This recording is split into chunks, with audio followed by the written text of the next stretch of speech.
गुरुर्विष्णु गुरुर्देवो महेश्वरः गुरु साक्षात् परम ब्रह्म तस्मै श्री गुरवे नमः। जन्माद्यस्य यतः भन्ने सूत्रको हाम्रो व्याख्या हिजो श्रवण गर्दै थियौँ हामीहरू। ब्रह्मसूत्रको स्वाध्यायको प्रसङ्ग छ र यसमा हिजो लगभग धेरै विचार भइसकेको छ। बाँकी केही प्रसङ्ग सन्दर्भहरू बाँकी छन्, मैले त्यसलाई संक्षेपमा आज बताउँछु। सबभन्दा पहिला वेदान्तको सिद्धान्त के छ भने निर्विशेष ब्रह्मलाई, अद्वितीय ब्रह्मलाई नबुझिकन तत्त्वज्ञान हुँदैन। अद्वितीय ब्रह्म तत्त्वलाई बुझेर मात्रै मोक्ष हुन्छ भनौँ। अद्वितीय ब्रह्मको ज्ञान नै तत्त्वज्ञान हो, त्यसबाट मात्रै मोक्ष हुन सक्छ। सविशेष रूपको ज्ञानले अथवा माया विशिष्ट स्वरूपको ज्ञानले वेदान्तले भनेको जो मोक्ष हो, कैवल्य मोक्ष, त्यो हुन सक्दैन। किन हुन सक्दैन भन्दा किनकि सविशेष रूपको ज्ञानले आफूभन्दा अलग परमात्माको ज्ञान गराउँछ। माया विशिष्ट हुने बित्तिकै आफू म त माया विशिष्ट, मायाको अधिपति, मायाको मालिक हुन त सक्दैन। अन्तःकरणावच्छिन्न जीव मायाको अधिपति अथवा माया विशिष्ट हुनु त सम्भवै छैन। सविशेष परमात्माको जो स्वरूप हो, सगुण साकार अथवा सगुण स्वरूप जो हो, त्यो त माया विशिष्ट छ, मायाको मालिक हो, मायाको सञ्चालक हो। त्यो रूप त जहिले पनि मभन्दा भिन्न नै हुन्छ नि त। मभन्दा भिन्न अर्को कुनै दोस्रो तत्त्वलाई परमात्मा अथवा ब्रह्म सर्वव्यापक आत्माको रूपमा बुझेर मेरो मोक्ष हुन सम्भव छैन। भक्त बन्ला अथवा परमात्माको लोकमा गएर सेवा गर्ला, सालोक्य, साष्टी, सामिप्य, सारूप्य इत्यादि विभिन्न स्थितिहरू पाउला। अब यसैलाई पनि विभिन्न पुराणहरूमा मोक्षकै रूपमा मानिएको छ। भगवानको लोकमा गएर बस्नु, भगवानको जस्तै स्वरूप धारण गर्नु, चार हात बाहु, शङ्ख चक्र गदा पद्म सबै धारण गर्छन्, भगवानका लोकमा बस्ने त्यस्ता विशेष सेवकहरू छन्। सबै वर्णन पुराणमा आउँछ। यो पनि सामान्य कुरा होइन, त्यही भएर मोक्षकै रूपमा पनि यसलाई वर्णन गरिएको छ पुराणहरूमा। तर परमात्मासँग अभिन्न भएर मिल्न चाहिँ त्यो सकेको होइन, भिन्न नै छ, अलग नै बसेको छ। र जबसम्म अलग बसेको छ तबसम्म खस्ने सम्भावना, फेरि तल झर्ने सम्भावना उत्तिकै रहिरहन्छ। एउटा दुईटा कथाका दृष्टान्त पनि पुराणमा छन्। जय विजय, भगवानकै जस्ता चार हात बाहु भएका, शङ्ख चक्र गदा पद्म धारण गर्ने भगवानका द्वारपाल सेवक, जसको अनुमति नलिकन कोही पनि भगवानका छिर्न नसक्ने त्यस्ता अन्तरङ्ग सेवक। तर केही कारणवश फेरि श्राप पर्यो उनीहरूलाई, उनीहरूले झर्न पर्यो। 3 जन्मसम्म असुरको रूपमा उनीहरूले आउनु पर्यो इत्यादि कथाहरू छन् नि। यी सबै दृष्टान्तले के देखाउँछन् भन्दा अद्वितीय ब्रह्मको ज्ञान गरेर, अर्थात् आफूलाई नै परमात्माको रूपमा बुझेर मात्रै आफ्नो पूर्ण मोक्ष, अद्वितीय ब्रह्मभावको प्राप्ति हुन सक्छ। आफूभन्दा अलग रूपमा परमात्मालाई बुझेर, मभन्दा बाहेक अर्को कुनै तत्त्वको रूपमा परमात्मालाई बुझेर, ब्रह्मलाई बुझेर मोक्ष, कैवल्य मोक्ष, अभेद भावको प्राप्ति हुन सम्भव छैन। यो वेदान्तको सिद्धान्त हो।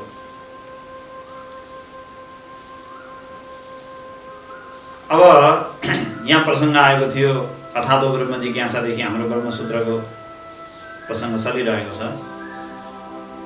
ब्रह्म जिज्ञासा किन गरेको? अथातो ब्रह्म जिज्ञासा भन्ने जो पहिलो सूत्र छ त्यसमा अतः ब्रह्म विचारः कर्तव्यः। अब यसपछि साधन चतुष्टयले युक्त भइसकेपछि निरतिशय मोक्षलाई, पूर्ण परमानन्दको स्थितिलाई प्राप्त गर्नका लागि ब्रह्म विचार गर्नुपर्छ भनेर जो सुरु गरेको हो, त्यो ब्रह्म जिज्ञासा चाहिँ निर्विशेष ब्रह्मको जिज्ञासा हो। किनकि त्यसैले मोक्ष दिन सक्छ। त्यसैले परम शान्ति दिन सक्छ। आफै भित्र आफ्नै रूपमा परमात्मालाई बुझ्यो भने अनि बल्ल व्यक्तिले पूर्ण शान्ति, पूर्ण सुख प्राप्त गर्न सक्छ। आफैलाई सर्वश्रेष्ठ, सर्वोत्कृष्ट, सर्वव्यापी तत्त्वको रूपमा बुझेपछि बल्ल ऊ पूर्ण शान्त हुन्छ। त्यो स्थिति चाहिँ निर्विशेष ब्रह्मलाई बुझेपछि हुन्छ। निर्विशेष ब्रह्मसँग एक हुन सक्छ जीव, किन भन्दा उपाधि फालिदिएपछि त एक भइयो। आफूसँग भएको चिज फाल्न मिल्छ, फाल्न सकिन्छ, तर आफूसँग नभएको योग्यतालाई ल्याउन मिल्दैन। जस्तै कोही मान्छे धेरै धनी मान्छे छ, ती धनी मान्छेहरू सामान्य साधारण नागरिक गरिब जस्तो गरिब बन्न चाह्यो भने सक्छन्। किन आफ्नो भएभरको धन सम्पत्ति विभिन्न संस्थाहरूलाई दान दिने, त्यो दान दिने बेलामा मय शासनले नबिर्सिने गरी भएको होइन। दान दिने भगाभग आफ्नो सेयर के छ भएभरको परोपकारी संस्थाहरूलाई, कोही चाहिँ स्वास्थ्य सम्बन्धी, कोही शिक्षा सम्बन्धी, कोही धर्म दान दातव्यमा गरिदियो अनि आफूसँग 1-2 लाख मात्रै राखेर एकदम सामान्य गरिब, एकदम निम्नवर्गीय परिवारको जस्तो बन्न चाह्यो भने सक्दैन त्यसले। अथवा भिखारी नै बनेर एक पैसा नभएको भिखारी बन्न चाह्यो भने सक्छ सबै? सक्छ नि। दिएपछि रित्तिएपछि त सकियो त। कुनै नयाँ उद्यमको पैसा आफूले नलिएर सबै बाँडिदिएपछि त सकियो त। रित्तो हुन सकिन्छ। आफ्नो भएभरको अधिकार अथवा चाहिँ उपाधि, परिचय जे छ त्यो जम्मैलाई ट्याक्कै छोडेर रित्तो बन्न, परिचय रहित बन्न सकिन्छ। तर त्यो चाहिँ जस्तै अब नेपालको प्रधानमन्त्री हुँ अथवा नेपालको राष्ट्रपति हुँ भन्न खोज्यो भने ती बन्न सक्छन्? भन्न सक्दैन। त्यसका लागि छुट्टै प्रक्रिया छ, अर्कै व्यवस्था छ। भन्नुको मतलब मैले दृष्टान्त दिन खोजेको के हो भने जीव अन्तःकरण उपाय, अन्तःकरणद्वारा विशिष्ट हो जीव भनेको। साधक मुमुक्षु जीव अन्तःकरणावच्छिन्न हो, अन्तःकरणद्वारा विशिष्ट हो। त्यसले अन्तःकरणलाई फालिदियो भने शुद्ध चेतन त सजिलै बन्न सक्छ त्यो। किन अन्तःकरण उपाधिले जीव भएको हो। अन्तःकरण फालिदिएपछि, अन्तःकरणलाई त्यागिदिएपछि चाहिँ त्यो त निरुपाधिक त बन्न सक्यो नि त, उपाधि रहित ब्रह्म त बन्न सक्यो, त्यो सजिलै सक्छ। तर माया विशिष्ट ईश्वर कसरी बन्नुहोस्? माया विशिष्ट ईश्वर त माया लिन पर्यो नि त, माया आफ्नो अधिकारमा हुनु पर्यो। त्यो त जीव कुनै हालतमा नि बन्न सक्दैन। जीव ब्रह्म बन्न सक्छ किन उपाधि त्याग गरेर। तर माया रूपी उपाधिलाई लिएर ब्रह्म के अरे ईश्वर बन्ने भन्ने कुरा सम्भव छैन। त्यही भएर ईश्वरसँग अभेद हुन सक्दैन जीवको। सगुण जो माया विशिष्ट, मायाको अधिपति हुनुहुन्छ, उहाँ जहिले पनि जीवका लागि उपास्य नै हो। अभिन्न हुन जीव सक्दैन। अभिन्न हुने हो भने निर्विशेष अवस्थामा अभिन्न हुने हो। मायालाई परित्याग गरेको अवस्थामा, परमात्माले पनि मायालाई परित्याग गरेको अवस्थामा निर्विशेष ब्रह्म भावमा गएर जीव र ब्रह्मको एकता हुन सक्छ। भनेपछि ब्रह्म ज्ञान भनेको वेदान्त शास्त्र अनुसार निर्विशेष ब्रह्मको ज्ञान हो, अद्वितीय ब्रह्मको ज्ञान हो। जसलाई स्वीकार गरेर भनौँ, मायालाई स्वीकार गरेर त्यही ब्रह्म ईश्वर रूपमा प्रकट भएको छ।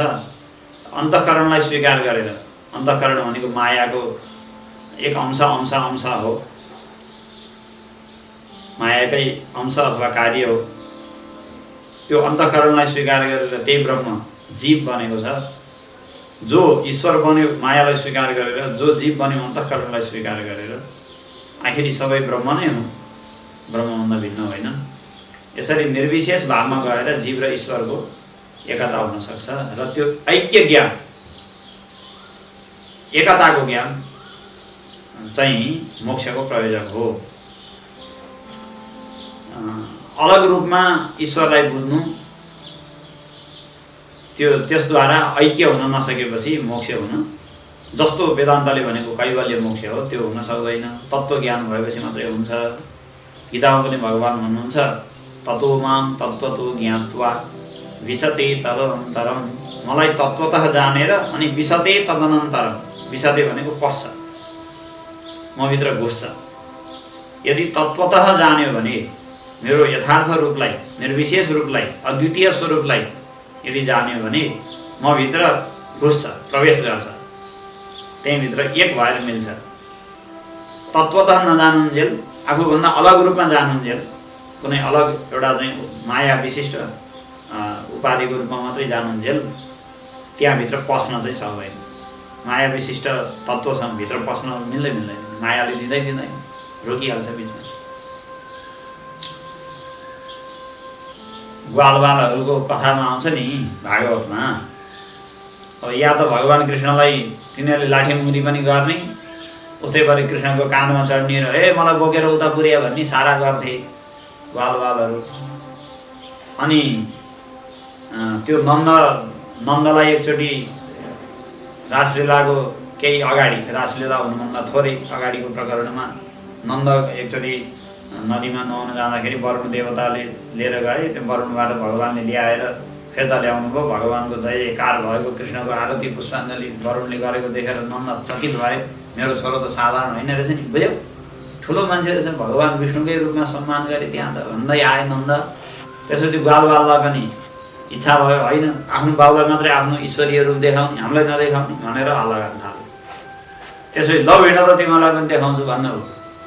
अब कृष्ण भगवान्को अवतारको समयमा योग्य अयोग्य भनेर विचार गर्ने कुरा अलिक कम नै छ। लीला कृपाले जसलाई जे पनि जे चाह्यो त्यही दिने भन्ने छ। अनि लिएर जानुभयो वैकुण्ठमा। त्यहाँ त वैकुण्ठमा त ढोकापालेहरूले पस्न पनि दिएनन्। के भयो, ऊ टाढैबाट हेर तिमीहरू कहाँबाट आएका गोठाले, हेट धुलो मैलो लागेको लट्ठी डन्डी गरेर गाई चराउने गोठालाहरू यहाँ भगवान्ले दया गर्नुभयो र यहाँसम्म ल्याइदिनु भयो, भित्र छिर्नु पाउँदैन तिमीहरू भन्दै टाढैबाट वल्ल परेर हेर्नुभन्दा केही उपाय छैन।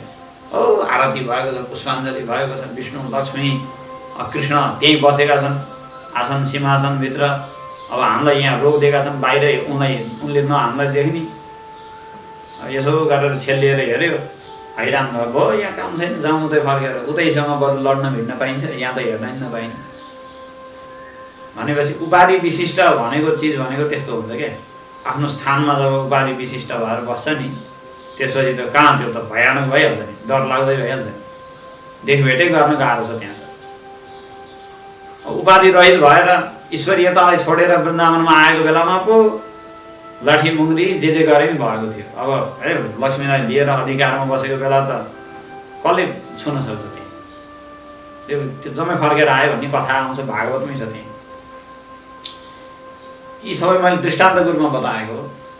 भनेपछि उपाधि विशिष्ट परमात्मासँग कोही अभिन्न बनेर मिल्न जान सक्नेवाला छैन, मायाले दिँदैन। परमात्माको ऐश्वर्य शक्तिले कुनै हालतमा दिँदैन, त्यो दिनै मिलेन। त्यो माया भएको के काम, ऐश्वर्य शक्ति त्यहाँ भएको के काम, अभिन्न भएर जो पाए त्यसलाई मिल्न दिनुहुन्छ भन्छ, उसले कुनै हालतमा दिनेवाला छैन। निर्विशेष ब्रह्म हो भने अनि त्यहाँ अभिन्न भएर मिल्न सकिन्छ, किनकि त्यहाँ कोही रोक्ने टोक्नेवाला कोही पनि छैन, त्यहाँ रोकटोक छैन, किन निर्विशेष हो। अब जीवात्मा सविशेष भावमा थियो, अन्तःकरण उपाधि फाल्यो, निर्विशेष भइहाल्यो। ब्रह्म स्वतः निर्विशेष समय बस। त्यो निर्विशेष ब्रह्म, अद्वितीय ब्रह्मको ज्ञानले नै मोक्ष हुन्छ। त्यो नै यहाँ ब्रह्म जिज्ञासामा जिज्ञास्य ब्रह्मको रूपमा आएको हो। मोक्षका लागि वेदान्त अध्ययन हो र विवेक वैराग्यले युक्त भएको मुमुक्षु हो। उसलाई कुनै दिव्य लोकान्तरमा गएर त्यहाँको झल्लरी मल्लरी सुख सुविधा, त्यहाँको चाहिँ ऐस आराम हेर्नु पनि छैन। लोकान्तरमा त दिव्य लोकमा त धेरै सुख सुविधाका सामग्री छन्, त्यहाँ त धेरै थोक छ, तर उसलाई त्यो सबै भोग गर्ने कुनै इच्छा पनि छैन। उसले जिज्ञासा गर्ने अद्वितीय र निर्विशेष ब्रह्मको नै हो। तर यहाँ शङ्का भएको के हो भने सुरुमा अथातो ब्रह्म जिज्ञासा भन्दाखेरि निर्विशेष ब्रह्मको जिज्ञासा सुरु गरेको हो, अद्वितीय ब्रह्मको जिज्ञासा सुरु गरेको हो। तर लक्षण गर्ने क्रममा भगवान् वेदव्यासले बादरायणले के लक्षण गर्नुभयो भन्दा सविशेष ब्रह्मको लक्षण गर्नुभयो। यो कुरा हिजो भन्न बाँकी थियो, महत्त्वपूर्ण कुरा हो। यसलाई छुट्टै समय चाहिन्छ भनेर हिजो मैले लुकाएर राखेको। अब दोस्रो लक्षण जो छ, दोस्रो सूत्र जो छ, त्यसमा लक्षण ब्रह्मको जो गरिएको छ त्यो त सविशेष ब्रह्मको लक्षण हो। किन भन्दा यतो वा इमानी भूतानि जायन्ते येन जातानि जीवन्ति यत् प्रयन्ति अभिसंविशन्ति, जसबाट सारा संसार जन्मिन्छ, जहाँ अडिन्छ, जहाँ गएर लिनुहुन्छ भनेको त संसारको सृष्टि स्थिति र प्रलय गर्नेवाला भन्ने बुझियो। संसारको सृष्टि स्थिति र प्रलय त कसले गर्ने हो? सविशेष ब्रह्मले गर्ने हो, ईश्वरले गर्ने हो। माया विशिष्ट नभइकन संसारको सृष्टि स्थिति प्रलय हुन्छ त? हुँदैन नि। संसारको सबै व्यवस्था चलाउनका लागि त ब्रह्मले माया विशिष्ट हुनै पर्यो, नभइकन यो व्यवस्था चल्नेवाला छैन। भनेपछि लक्षण गर्दाखेरि चाहिँ सविशेषको लक्षण गरियो, सोपाधिक ब्रह्मको लक्षण गरियो। जान्न परेको हो निर्विशेषलाई, हुन परेको उभन्दा अभिन्न, उभन्दा अभिन्न भएर मुक्त हुनु परेको। किन ब्रह्म वेद ब्रह्मैव भवति, जसले ब्रह्मलाई बुझ्छ ऊ ब्रह्म हुन्छ। मुक्त हुन त ब्रह्मै हुनु पर्यो, किन भन्दा ब्रह्म नै नित्य मुक्त छ। म पनि मुक्त हुनलाई के हुनु पर्यो? म नि ब्रह्मै भइदिनु पर्यो। ब्रह्मभन्दा भिन्न भएर म मुक्त होला भन्ने त सम्भावनै छैन। हुन परेको ब्रह्मभन्दा अभिन्न, तर जसबाट संसारको सृष्टि स्थिति र प्रलय हुन्छ त्यस्तो परमात्मासँग अभिन्न हुन त सकिँदैन। मैले संसारको सृष्टि स्थिति र प्रलय गर्ने भन्ने त कुरै भयो। किन भन्दा जीव अनन्त जीवात्मा छन्, सबै सृष्टि स्थिति प्रलय गर्न थाल्यो भने अनि फेरि अव्यवस्था हुन्छ नि त। एउटाले सृष्टि गर्यो, अर्कोले त्यसमा प्रलय गर्दैन खोज्ला, अर्कोले सृष्टि गरेकोमा अर्कोले प्रलय गर्दैन खोज्ला। त्यो त उही राजनीतिक पार्टी मिलेर सरकार चलाए जस्तो भइहाल्यो नि। एउटाले खुट्टा तान्यो, सरकार लडाउनु खोज्यो, अर्कोले होइन म कुनै हालतमा लड्दिनँ भनेर यता गऱ्यो उता गऱ्यो, त्यही ताला हुन्छ। यदि सबैले चाहिँ सृष्टि स्थिति गर्ने हो भने त महाविरोध झैझगडा भइहाल्यो, त्यस्तो त हुनु भएन। त्यही भएर जगत व्यापार वर्जम, ब्रह्मलोकमा बस्ने, जो दिव्य सत्यलोकमा बस्ने, मुक्त हुने ठिक्क परेका जो चाहिँ प्राणीहरू छन्, तिनीहरूका लागि अरू सबै ऐश्वर्य प्राप्त हुन्छ, तर सृष्टि स्थिति प्रलय गर्ने ऐश्वर्य चाहिँ प्राप्त हुन सक्दैन भनेर ब्रह्मसूत्रमा आएको छ प्रसङ्ग। तिनीहरू तत्त्वज्ञानद्वारा मुक्त हुन ठिक्क परेका छन् ब्रह्मलोकमा। यहीँ धेरै ठुलो साधना गरेर गएका ब्रह्मलोकमा गएर बसेका छन्। अब यहाँ संसारमा फर्किने इच्छा आकाङ्क्षा छैन। अलिअलि बाँकी चाहिँ ब्रह्माजीसँग सत्सङ्ग गरेर तत्त्वज्ञानको अलिअलि प्रक्रिया पुरा गर्दैछन्। त्यस्ता जो मुक्त हुन ठिक्क परेका प्राणीहरू छन्, अनन्त ऐश्वर्य हुन्छ तिनीहरूमा, देवताभन्दा ती धेरै माथि हुन्, अनन्त ऐश्वर्य हुन्छ तिनीहरूमा। तर सम्पूर्ण संसारकै सृष्टि स्थिति प्रलय गर्ने सामर्थ्य भने तिनीहरूमा हुँदैन। किन भन्दा त्यसो गर्दाखेरि अव्यवस्था हुन्छ भनेर वेदान्तमा व्यवस्था छ।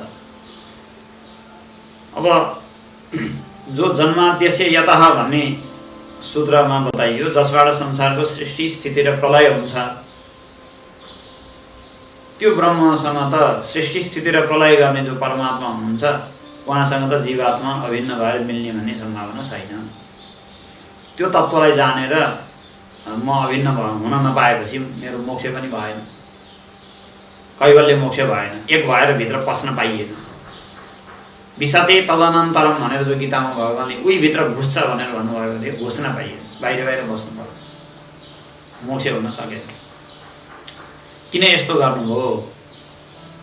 अद्वितीय तत्त्वको वर्णन गर्नुपर्ने ठाउँमा किन सविशेष ब्रह्मको वर्णन गर्नुभयो भन्ने सन्देह यहाँ उत्पन्न हुन्छ। र यसको उत्तरमा एउटा त मैले हिजो भनेको पनि थिएँ, यो सामान्य लोकलाई पनि बुझ्न सजिलो होस् भनेर लक्षण गरियो। स्वरूप लक्षण नगरिकन ब्रह्मको लक्षण गर्नुपर्दा सत्यम ज्ञानम अनन्तम ब्रह्म भनेर स्वरूप लक्षण गरेको भए पनि हुन्थ्यो, त्यो चाहिँ निर्विशेष स्वरूपकै लक्षण हुन जान्थ्यो।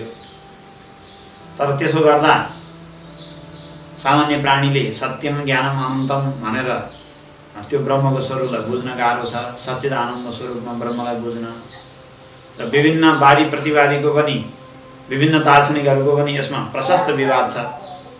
विभिन्न दार्शनिकहरूले पनि यसलाई सच्चिदानन्द रूपको ब्रह्म भनेर स्वीकार नगर्ने उनीहरूको पनि विवाद आउन सक्छ। र सामान्य मान्छेले कार्यलाई हेरेर कारणलाई अनुमान गर्छ। यत्रो संसारको पनि कोही न कोही कारण अवश्य छ, त्यही भएर परमात्मा तत्त्व छ भन्यो भने बुझ्छ उसले सजिलै भनेर त्यसका लागि यो लक्षण गरी एउटा कुरा। उसो भने निर्विशेषको प्रतिज्ञा गरेर सविशेषलाई बताउँदाखेरि प्रतिज्ञा हानि भएन त भन्ने सन्देह हुनसक्छ। तर त्यो प्रतिज्ञा हानि छैन। त्यसको समाधान चाहिँ यहाँ अझ गर्नु छ। किन भन्दा वेदान्तमा एउटा के नियम छ भन्दा जुन वस्तु जहाँ उत्पन्न हुन्छ, जहाँबाट उत्पन्न हुन्छ भनौँ, जुन वस्तु जहाँबाट उत्पन्न हुन्छ, जहाँ अडिन्छ र अन्तिममा जहाँ गएर नष्ट हुन्छ, त्यो वस्तु त्यो अधिष्ठानभन्दा भिन्न हुन सक्दैन। जस्तै उदाहरणको रूपमा हेर्दाखेरि घैँटो कहाँ उत्पन्न हुन्छ, कहाँबाट उत्पन्न हुन्छ घैँटो भन्दा माटोबाट, कहाँ अडिन्छ भन्दा माटोमा, अन्तिममा कहाँ नष्ट हुन्छ भन्दा माटोमै गएर लिनुहुन्छ।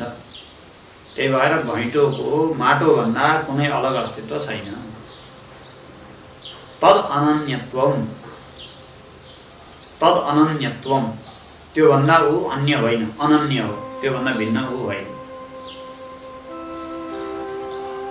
वाचारम्भणं विकारो नामधेयं मृत्तिकेत्येव सत्यम। छान्दोग्य उपनिषदमा घट भन्ने अथवा गमला भन्ने अथवा पाला भन्ने इत्यादि त यो नाम मात्रै हो। विकारो नामधेयं वाचारम्भणं भनेको वाणीको मात्रै विलास हो, नाम मात्रै अलग राखेको हो। त्यहाँ वास्तवमा माटो मात्रै छ। मृत्तिका इत्येव सत्यम। जो अलग अलग विकारको अलग अलग नाम दिएको छ, अलग अलग कार्यको अलग अलग नाम, त्यो चाहिँ केवल नाम दिएको मात्रै हो, वास्तवमा के पनि छैन। गोलीले एउटा सुनाउनुहुन्थ्यो नि, एउटा सुनार कहाँ एउटा मान्छे गएछ अनि आफ्नो घरको भएको अलिअलि पाउजु साउजु के भयो त्यो बेचेर पैसा लिनु परेको थियो होला। अनि गणेशको सानो सुनको मूर्ति पनि रहेछ, बाबुबाजेले पूजा गर्ने गरेको, दुइटै लिएर गयो अरे। अनि ल यसको जोखा कति हो मूल्य भन्यो। अनि गहनाको पनि लगभग उति नै तौल, गणेशको मूर्तिको पनि उति नै तौल भएछ, बराबरै मूल्य हो दुइटैको भन्यो अरे सुनारले। त्यसपछि त्यो मान्छे रिसाएर जात्रासँग उभिएछ। कहाँ एउटै मूल्य हुन्छ? खुट्टामा लाउने पाउजु र भगवानको रूपमा पूजा गरेको गणेशको एउटै मूल्य हुन्छ? कस्तो सुनार रहेछ बौला भनेर झगडा गरेछ। उसले भनेछ बाबाजी सुनार कहाँ आएपछि पाउजु पनि होइन, गणेशको मूर्ति पनि होइन, सुन मात्रै हो। त्यो त नाम राखेको, रूप आकार प्रकार भिन्न बनाएर नाम मात्रै नयाँ दिएको हो, त सुन मात्रै भनेछ अरे भने जस्तै। नाम भन्ने कुरा अलग अलग रूपको, अलग अलग आकृतिको अलग अलग नाम दिएको छ, त्यो केही नयाँ कुरो होइन। वास्तवमा त्यो सुन मात्रै हो। गहना भनेको सुन हो। घैँटो, मक्कल अथवा गमला जे भने पनि त्यो माटो हो बस। अर्थात् जुन वस्तु जहाँबाट जन्मिन्छ, जहाँ अडिन्छ र अन्तिममा जहाँ मिल्छ, त्यो चाहिँ आफ्नो कारणभन्दा भिन्न हुन सक्दैन। उपादान कारणभन्दा कार्यको अलग अस्तित्व छैन। अब सम्पूर्ण संसार पनि ब्रह्मबाट उत्पन्न भयो, ब्रह्ममा अडियो, ब्रह्ममा लीन भयो भनेपछि सारा संसारको ब्रह्मभन्दा अलग अस्तित्व छैन। र यो सृष्टि स्थिति र प्रलय जो देखाएको हो, यो देखाउँदा पनि ब्रह्मको निर्विशेषतामा, ब्रह्मको अद्वितीयतामा कुनै हानि आएको छैन। किनकि यसको कुनै अलग अस्तित्व नै छैन। त्यो यतो वा इमानि भूतानि जायन्ते भनेर जो श्रुतिले बतायो, जहाँबाट जन्मिन्छ, जहाँ अडिन्छ र जहाँ लीन हुन्छ त्यो नै ब्रह्म हो भनेर जो लक्षण आयो, जसलाई जन्माद्यस्य यतः भनेर सूत्रमा सङ्केत गरियो, त्यो ब्रह्म अद्वितीय ब्रह्म नै हो। संसारको सृष्टि स्थिति र प्रलय भयो भन्दैमा संसारले त्यो ब्रह्ममा द्वैत ल्याउने भन्ने सम्भावना छैन। त्यसले ब्रह्ममा कुनै विशेषण थप्ने भन्ने पनि सम्भावना छैन। घैँटो बनेर माटोमा कुनै विशेषता थपिने, घैँटो नष्ट भएर माटोको विशेषता हराउने, अथवा घैँटो मकल आदि इत्यादि बनेर माटोको कुनै गुणधर्म नै परिवर्तन हुने भन्ने कुरा होइन। आकार प्रकार मात्रै यसो बनाएको हो। आखिरी सबै केही समयपछि बराबरै माटो हो। देख्दाखेरि हामीलाई केही विशेषण थपिए जस्तो लाग्ला, तर माटोको त्यो भित्र कुनै केही नयाँ विशेषता थपिएको छैन, माटै छ त्यो। सृष्टि स्थिति र प्रलयले पनि परमात्मामा कुनै विशेषता थपेको छैन र सारा संसारको सृष्टिले ब्रह्ममा द्वैत पनि ल्याएको छैन, किनकि ब्रह्मभन्दा भिन्न होइन त्यही नियमले। किनकि जहाँबाट उत्पन्न भयो, जहाँ अडियो र जहाँ नष्ट हुन्छ त्यो आफ्नो कारणभन्दा भिन्न हुन सक्दैन भनेपछि सारा जगत पनि ब्रह्मभन्दा भिन्न हुन सकेन। नसकेपछि त्यसले द्वैत ल्याएन, अद्वितीय ब्रह्म नै रहिरह्यो। जगतको सृष्टि स्थिति हुँदा पनि ब्रह्म अद्वितीय नै भइरह्यो। अद्वितीय ब्रह्मलाई नै घुमाएर भगवान् वेदव्यासले बताउनु भएको हो र अद्वितीय ब्रह्मको ज्ञान गरेर मोक्ष हुन्छ। अब संसारले ब्रह्ममा कुनै विशेषता थप्न नसकेपछि त्यो संसारको सृष्टि स्थिति गर्दा गर्दै पनि निर्विशेष नै हो। स्वरूपतः निर्विशेष नै हो। आफूभन्दा अलग रूपमा संसार बनाएको होइन, आफू रहेर नै संसारको रूपमा देखा परेको हो। यस्तोलाई भनिन्छ विवर्त। अलग रूपमा बनेको भए ब्रह्ममा अलिकति विकार आयो अथवा नयाँपन आयो भन्नु हुन्थ्यो, तर आफू रहेर आफ्नो स्वरूपमा नै रहिरहेर आफू नबिग्रिकन अर्को रूपमा देखा परेको मात्रै हो। आफ्नो स्वरूप उसको हराएको छैन। आवर्त बुद्बुद तरङ्गमयान विकारान् अम्भो यथा सलिलमेव हि तत्समग्रम।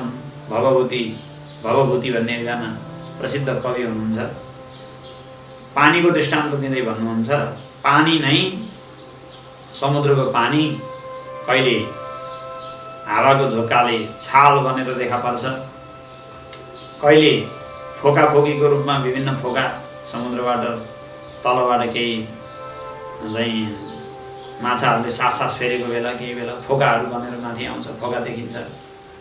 त्यही समुद्रको पानी कहिलेकाहीँ चक्रवात आउँछ, ठुलो हावाहुरी हुन्डरी आउँछ, ठुलो आँधीबेहरी आउँदाखेरि भुमरी बनेर देखा पर्छ, ठुल्ठुला जहाजलाई डुबाइदिन्छ। अब त्यो भुमरी अथवा त्यो छाल अथवा त्यो फोको, त्यसको नाम पनि भिन्नै छ, काम पनि भिन्नै छ। फोको बिचमा हावा भरिएको हुन्छ, छालले हरेक चिजलाई बाहिर तीरमा फाल्छ, त्यो यसरी तीरतिर गतिशील हुन्छ। अनि भुमरी भन्ने चिजले जहिले पनि तलतिर तान्छ, छालले बाहिर फाल्छ माथि, भुमरीले तल तान्छ। भनेपछि काममा विरोध छ कि छैन? नाम पनि अलग छ कि छैन? नाम पनि भिन्न, काम पनि भिन्न छ। तर हुँदा हुँदै पनि छाल अथवा भुमरी अथवा त्यो फोको समुद्र अथवा पानीभन्दा भिन्न हो त होइन। पानी रहेर नै छालको रूपमा देखा पर्यो, पानी रहेर नै फोकाको रूपमा देखा पर्यो, पानी रहेर नै भुमरीको रूपमा देखा पर्यो। स्वरूपलाई छाडेको छैन। भुमरी छाल बन्यो भन्दैमा पानीमा द्वैत आपत्ति आयो कि आएन? आएन। अलग नाममा देखा पर्यो, अलग रूपमा देखा पर्यो, तर पानी दुईटा बनेको बनेन भन्दा बनेको छैन, पानी नै छ। त्यस्तै संसारको रूपमा बन्दा, सृष्टि स्थिति र प्रलयका विभिन्न प्रक्रियामा अनन्त पदार्थको रूपमा बन्दा पनि ब्रह्मको अद्वितीयतामा अलिकति पनि थोरै पनि विकार आएको छैन। ब्रह्म आफ्नो स्वरूपमा नित्य अवस्थित छ। त्यही भएर सृष्टि स्थिति र प्रलय गर्ने भन्दा पनि ऊ अद्वितीय स्वरूप नै हो। किन सृष्टि पनि उही देखा परेको सृष्टिको रूपमा, स्थिति र प्रलय पनि उही नै हो। विशिष्टौ सृष्टि रूपात्वं स्थिति रूपा च पालने तथा संहृति रूपान्ते जगतोस्य जगन्मये। सप्तशती पाठ गर्ने गर्नुभएको भए अरू बेलामा नभए नौरा ठाउँमा त गर्ने गरेको होला। त्यहाँ लेखेको छ पहिलो अध्यायमा नै महाकालीको स्तुति गरेको प्रसङ्गमा ब्रह्माजीले विशिष्टौ सृष्टि रूपात्वं स्थिति रूपा च पालने तथा संहृति रूपान्ते जगतोस्य जगन्मये। हे जगन्मयी, हे महाकाली, हजुर नै सृष्टिकालमा सृष्टिको रूपमा देखा पर्नुहुन्छ। स्थिति रूपा च पालने, पालन गर्ने बेलामा स्थितिको रूपमा देखा पर्नुहुन्छ। अनि अन्त्य भनेको संहार गर्ने बेलामा संहति रूपा भनेको संहारको रूपमा देखा पर्नुहुन्छ।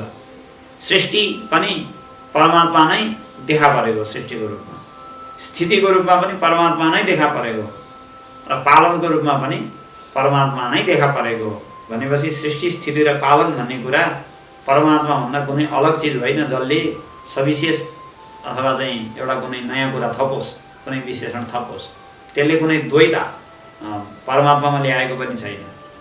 अद्वितीय परमात्मा तत्त्व नै हो त्यो। यसरी विचार गर्दा भित्रबाट विचार गर्दाखेरि देखाउँदा सविशेष ब्रह्मको लक्षण गरे जस्तो देखिए पनि त्यसलाई जानेर कसरी मोक्ष होला र भनेर चिन्ता गरे पनि तर यो सविशेष हुँदाहुँदै पनि ब्रह्म आफ्नो निर्विशेष भावमा निरन्तरै छ र यो लक्षण पनि घुमाएर निर्विशेष ब्रह्मको नै लक्षण हुन सक्छ, किनकि उनै बनेको हो, आफूभन्दा अलग रूपमा बनाएको जगतलाई होइन, आफै अनन्त रूपमा देखा परेको आफ्नो स्वरूपलाई नछाडिकन। भनेपछि समुद्र छाल उड्दाखेरि छालको रूपमा देखा पर्नु र हावा नचल्दाखेरि एकदम तरङ्ग रहित भएर सम्म भएर बस्नुमा समुद्रको स्वभावमा जसरी कुनै परिवर्तन छैन, त्यस्तै निर्विशेष भावमा तरङ्ग रहित समुद्र जस्तो निर्विशेष भावमा सम्म भएर बस्नुमा र फोको आदि विभिन्न रूपमा देखा पर्दा पनि आफ्नो पानीले आफ्नो स्वरूपलाई छाडेको छैन, त्यस्तै सृष्टि स्थिति र प्रलयको क्रममा पनि परमात्माको आफ्नो स्वरूपमा कुनै विचलन आएको छैन र उसको अद्वितीयता जस्ताको तस्तै सुरक्षित नै छ। त्यही अद्वितीय स्वरूपलाई नै यहाँ जन्माद्यस्य यतः भन्ने सूत्रमा सङ्केत गर्न खोजिएको हो। तीनटा सृष्टि अनि स्थिति अनि प्रलय तीनटा कुरा भयो। जन्मादि भनेपछि जन्म स्थिति र नाश। जन्म भनेको उत्पन्न गर्ने कर्ता, कर्ताको लक्षण गर्दै दर्शनशास्त्रमा भनिन्छ उपादान गोचरा परोक्ष ज्ञान चिकित्सा कृतिमत्वम। उपादान गोचरा परोक्ष ज्ञान चिकित्सा कृतिमत्वम एव कर्तृत्वम भनेको कर्ता त्यो मान्छे मात्रै कर्ता हुन सक्छ जसले उपादान कारणको राम्रोसँग ज्ञान गरेको छ। भनेको कुन कारणले कसरी कार्य जन्माउनुपर्छ बनाउनुपर्छ भन्ने राम्ररी थाहा छ। जस्तै माटोको घैँटोको दृष्टान्त दिने हो भने कुमालेलाई कर्तालाई कस्तो माटोबाट कसरी कुन प्रक्रियाले घैँटो बनाउनुपर्छ भन्ने कुरा राम्ररी थाहा भएको हुनु पर्यो। उपादान गोचरा परोक्ष ज्ञान हुनु पर्यो। अनि त्यति मात्रै भएर पुगेन, चिकित्सा पनि हुनु पर्यो। भनेको गर्ने इच्छा, म घैँटो उत्पन्न गरौँ, मैले घैँटो बनाऊँ भन्ने इच्छा पनि हुनु पर्यो। अनि इच्छा मात्रै भएर भएन, कृति भनेको प्रयास पनि गर्नु पर्यो। यसरी उपादान गोचर, उपादान विषयक, उपादान कारणको अपरोक्ष ज्ञान अनि त्यो घैँटो उत्पन्न गर्ने इच्छा र कृति भनेको प्रयत्न, यी तीनटै जसमा छ त्यसैलाई चाहिँ कर्ता भनेर भनिन्छ। परमात्मा संसारको कर्ता हुनुहुन्छ भन्नुको मतलब कसरी यो संसारलाई जन्माउने भन्ने कुरा उपादान गोचर अपरोक्ष ज्ञान पनि चाहियो, चिकित्सा पनि चाहियो र कृति पनि चाहियो। त्यो कुरा कुनै सामान्य जीवमासम्म हुन सक्दैन, किनकि उसले यत्रो संसारलाई बनाउने सबै उपादान कारणको अपरोक्ष ज्ञान गर्न सम्भव छैन। तत्सम्बन्धी चिकित्सा पनि उसमा हुँदैन र कृति उसले चाहिँ प्रयास गर्न पनि सक्दैन। त्यही भएर सामान्य जीवात्माको बसको यो कुरा होइन कर्ता हुने भन्ने कुरा। त्यही भएर संसारको कर्ता हुनु मात्रै पनि स्वतन्त्र रूपमा परमात्माको लक्षण हो। त्यति मात्रै पनि पर्याप्त छ। संसारको कर्ता बस परमात्माको पुरा लक्षण भयो। पालन गर्ने भनेको के हो भन्दा पालन गर्ने भित्र कर्मफलको प्रदान गर्ने सबभन्दा मुख्य विशेषता पालन भनेको के हो? पालन गर्ने भनेको सम्पूर्ण प्राणीहरूको सबै थरी कर्मफललाई निरन्तर प्रदान गर्नेवाला, त्यही नै पालन गर्नु भनेको हो। हाम्रो आफ्नो आफ्नो कर्मको फल हामीलाई आफ्नो समयमा यो कर्मको फल यसरी प्राप्त होस् भनेर सबैलाई प्राप्त गराउनु नै परमात्माको मुख्य पालन गर्नेको दायित्व हो। र कहिलेकाहीँ धेरै पृथ्वीमा भार भयो भने अथवा दुष्टहरू धेरै भयो भने विभिन्न अवतार लिएर त्यसलाई चाहिँ ठिक ठाउँमा राख्ने पनि पालकको काम हुन्छ। पालन गर्ने भनेको त्यो पनि हो। अब त्यो पनि कुनै सामान्य मान्छेले गर्न सक्ने कुरा भएन। सारा प्राणीहरूको सबै कर्मलाई जानेर त्यसको उचित फल प्रदान गर्ने भन्ने कुरा त सामान्य मान्छेमा सम्भवै छैन। अनि संहार भनेको के हो भन्दा संहार भनेको आफूमा लीन गर्नु भनेको। संहार भन्ने शब्द सुन्दाखेरि मान्छे अलिकति अत्तिन्छ। संहार भनेको ओहो नाश हुने, नष्ट गर्ने भनेर बुझिन्छ। परमात्माले त सृष्टि र स्थिति मात्रै गरेको भएको हुन्थ्यो, यो नाश गर्ने, मार्ने यस्तो नराम्रो काम त नगरे हुने हो भनेर भन्छौँ नि हामी। संहारलाई नराम्रो कामको रूपमा बुझिन्छ। कसैले काहीँ केही बनाइदियो भने त्यो मान्छे राम्रो हो, बनेको ठाउँमा भत्काइदियो भने राम्रो भएन। हाम्रो त त्यही हो भनाइ, धारणा त्यही हो। जीवात्माको व्यवस्थामा अथवा संसारमा हामीहरू कुनै कुरा बनाइदिनुलाई राम्रो, नष्ट गर्नुलाई नराम्रो भन्छौँ। कसैले चौतारो बनाइदिएको थियो, आएर अर्कोले भत्काइदियो भने बनाउनेवाला त राम्रो, भत्काउनेवाला नराम्रो। त्यही व्यवस्था हामीले परमात्मामा लागू गरेर अनि यो संहार गर्ने त राम्रो काम भएन भनेर बुझ्न चाहिँ त्यो ठिक बुझाइ होइन। धेरै मान्छेहरूको यस्तो बुझाइ पनि छ। त्यही भएर भगवान् शिवजी संहार गर्ने देवता, यो तामस भयो भनेर पनि भन्छन्, आरोप लगाउँछन्। तर संहार भनेको के हो भनेर बुझ्नुपर्छ। दार्शनिक अर्थमा भन्ने हो भने संहार भनेको आफूमा लीन गर्ने भनेको हो। परमात्माले संसारलाई संहार गर्ने भनेको के हो भन्दा परमात्माले सम्पूर्ण प्राणीहरूलाई आफूमा लीन गर्नुहुन्छ। किन भन्दा जगतको व्यवस्थामा संसारको चाहिँ प्रक्रिया चलिरहँदा विभिन्न जन्म जन्मान्तर लिएर अनन्त जन्मसम्म अनन्त राग, अनन्त द्वेष, अनन्त व्यवहार झन्झट गर्दा गर्दा गर्दा गर्दा जीव थाकेर चुर भएर खखतरान भएको छ। त्यो चुर भइसकेपछि अब त्यसलाई विश्राम पनि दिनु पर्यो। जसरी छोरो थाकेपछि आमाले त्यसलाई तानेर ल्याएर आफ्नो काखमा थपथपाएर भए पनि सुताउँछिन्, कमसेकम विश्राम गरोस्, धेरै खेल्यो, धेरै उफ्रियो भनेर थपथपाउँछिन् आफ्नो काखमा विश्राम दिनका लागि। त्यस्तै जीवात्माहरू पनि राग र द्वेषको व्यवहार गर्दा गर्दा थाके, लखतरान भइसके। उनीहरूलाई म थाकेँ भन्ने बोध छैन। म भित्रभित्रै टाउको दुख्ने अथवा चाहिँ एकदम गरुङ्गो हुने, भारी हुने, अतृप्ति हुने, एकदमै यस्तो यस्तो त हुन्छ नि मान्छेलाई। त्यो त राग द्वेषले थकाएको हो खास। तर मान्छे थाहा पाउँदैन मलाई राग र द्वेषले थकाएको हो, थला पारेको भन्ने कुरा थाहा नपाए पनि परमात्मालाई त थाहा छ। त्यही भएर विश्राम गरोस् बिचरा बच्चो, कति दुःख पाउने भनेर आफूमा लीन गर्ने भनेकै नाम हो संहार। प्रलय भनेको के हो भन्दा स्वात्मनि लयः। वास्तवमा यसरी विचार गर्ने हो भने संहार भनेको वास्तवमा ज्ञान नै संहार हो। किनकि जुन कुरा भत्किएपछि फेरि उम्रेर नपलाओस्, त्यो भत्किएको नै यथार्थ भत्किएको हो। जुन कुरा नष्ट भएपछि फेरि त्यो उम्रेर नआओस्, त्यो नाश नै यथार्थ नाश हो। र संसारको प्रलय भन्ने कुरा तत्त्वज्ञानद्वारा यदि संसारको प्रलय भयो भने चाहिँ त्यो नित्य निश्चित रूपमा अब फर्केर नआउने गरी प्रलय हुन्छ। अब तत्त्वज्ञान नभइकन परमात्माले माथिबाट नै थोपथाप गरेर जो प्रलय ल्याउनुहुन्छ जीवात्माहरूको विश्रामका लागि भनेर, उनीहरूको एउटा शान्तिपूर्ण विश्रामका लागि भनेर जो माथिबाट ल्याउनुहुन्छ, त्यसको चाहिँ निश्चित अवधि मात्रै हुन्छ, केही समयका लागि।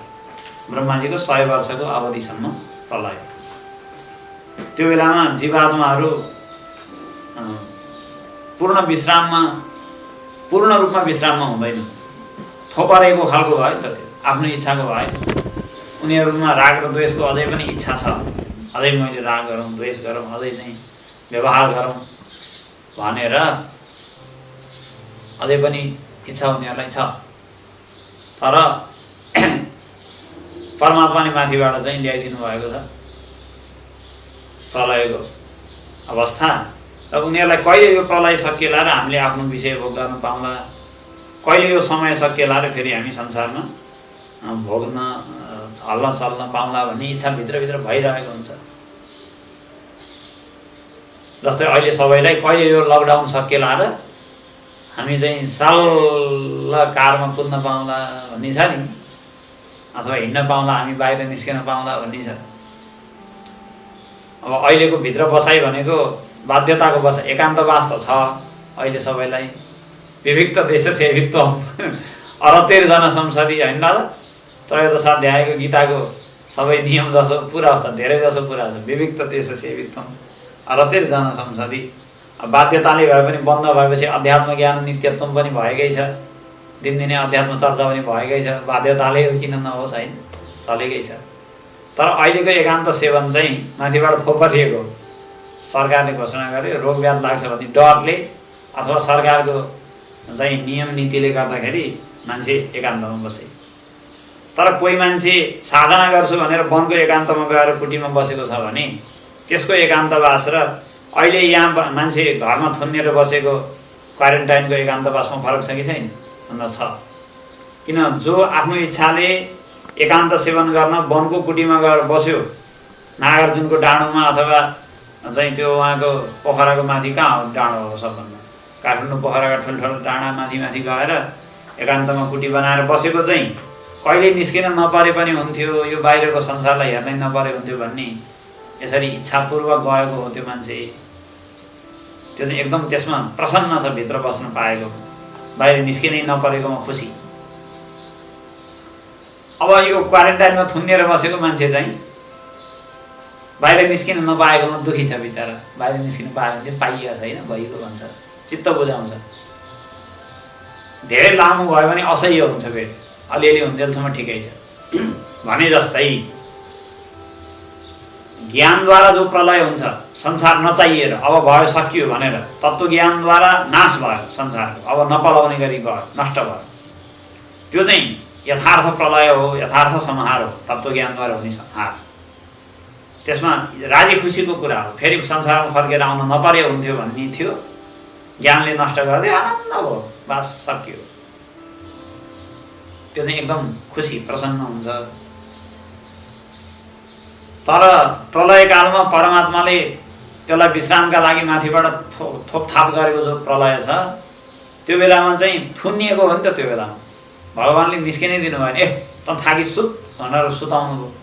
त धेरै थाकिसकेको राग द्वेष गरेर जन्म जन्मान्तरसम्म पोको भारी, संस्कारको भारी, कर्मको भारी, इच्छाको भारी, वासनाको भारी यति धेरै भारी भयो कि आफ्नो टाउको आफैले उठाउन नसक्ने भइसक्यो।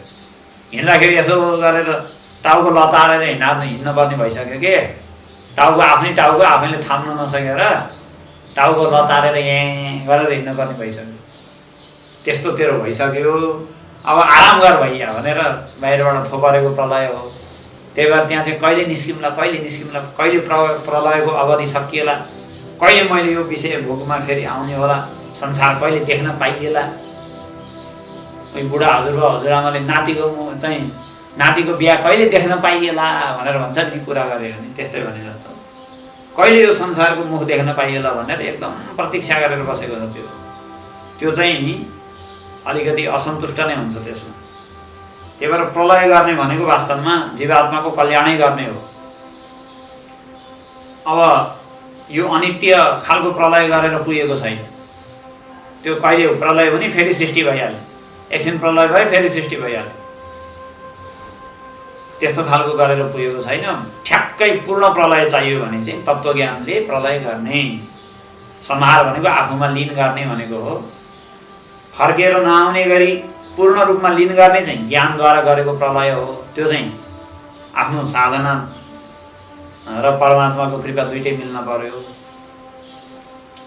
अब यो सृष्टिको पछि प्रलय, ब्रह्माजीको आयुसम्म हुने सृष्टि, फेरि ब्रह्माजीको आयु बराबरको प्रलय भन्ने जो छ, यो चाहिँ सृष्टिपछि प्रलय, प्रलयपछि फेरि सृष्टि, यो चाहिँ फेरि फर्केर आइरहने खालको भयो। संसार फेरि फर्केर आइरहन्छ। तर पनि यसलाई एकछिनका लागि भए पनि प्रलय मान्नै पर्यो। त्यही भएर प्रलय भनेको नराम्रो चिज होइन। प्रलय भनेको त विश्राम हो। जसरी सुसुप्ति अवस्था पूर्ण आनन्दको अवस्था हो, विश्राम हो, त्यस्तै प्रलय पनि लामो सुसुप्ति हो, अत्यन्तै लामो सुसुप्ति, पूर्ण विश्रामको अवस्था हो। संहार गर्नु भनेको नराम्रो दृष्टिले गरेको होइन, विश्राम गरून् भन्ने दृष्टिले गरेको हो। र जिज्ञासु मुमुक्षुका लागि त परमात्माले सृष्टि गर्नु, परमात्माले पालन गर्नुभन्दा पनि परमात्माले संहार गर्नु भन्ने कुराको बढी विशेषता छ। किन उसलाई संहार हुन परेको छ। अब यो लोक व्यवहार, राग द्वेष, भयभरको झन्झट, कुडा कचडा, वासना या त्या जम्मैलाई टाक्कै टुक्कै छोडेर संहार गर्न उसलाई परेको छ। जिज्ञासुको लागि चाहिँ यो तीनटा मध्ये परमात्माले जगतको सृष्टि गर्नुहुन्छ, परमात्माले जगतको पालन गर्नुहुन्छ र परमात्माले जगतको संहार गर्नुहुन्छ भन्ने तीनटा कुरा मध्ये अन्तिमको कुरा सबभन्दा महत्त्वपूर्ण छ। किनकि उसलाई संहार नै चाहिएको छ। बस परमात्माले संसारको मेरो लागि मात्रै भए पनि संहार गर्दै हुन्थ्यो, अब मेरो अगाडि यो संसार देखा पर्न नपर्ने हुन्थ्यो भन्ने छ उसलाई। संहारको नै विशेषता छ। परमात्मा किन विशेष हुनुहुन्छ? किनकि संहार गर्नुहुन्छ। अलिअलि सृष्टि र स्थिति त मैले पनि गर्छु। सारा जीवात्माले मिलेर अलिअलि दुई चार कुरा जोडेर अलिअलि सृष्टि अलिअलि स्थिति त गरेकै छन्। प्रलय गर्ने भन्ने चाहिँ कुनै जीवको बसको कुरो छैन। कुनै पनि चिजलाई कसैले पनि पूर्ण रूपमा नाश गर्न सक्दैन परमात्मा बाहेक। प्रलय हुनै मुख्य हो। त्यही भएर सायद यही देखाउनका लागि होला हाम्रा जति पनि देवी देवताहरू छन् नि, उपास्य देवी देवताहरू जति पनि छन् नि, विष्णु, भगवान् विष्णु, भगवान् शिव, राम अथवा कृष्ण, जो पनि भनौँ, देवी गणेश, जो पनि भनौँ, सबैको हातमा अस्त्र शस्त्र धेरै थरी मारमुर गर्ने धेरै चिजहरू छन्, ठटाउने पिट्ने खालका, संहार गर्ने खालका धेरै चिजहरू छन्। तर हाम्रो उपासनाको रहस्य अर्कै छ। हामीहरू चाहिँ परमात्मासँग घिउ चामल खान माग्न पाइएला भनेर उपासना गर्ने खालका होइन। वैदिक धर्मको जो उपासना छ, खालि छोरो चाहियो अथवा धन सम्पत्ति चाहियो, परिवार पुत्र ऐश्वर्य इष्टमित्र बन्धु बान्धव चाहियो भनेर परमात्माका जाने भन्ने कम हो। किन जाने भन्दा संसार दुःखलाई संहार गर्नका लागि जाने। किन जाने भन्दा राग र द्वेषको प्रपञ्चलाई मार्नका लागि जाने।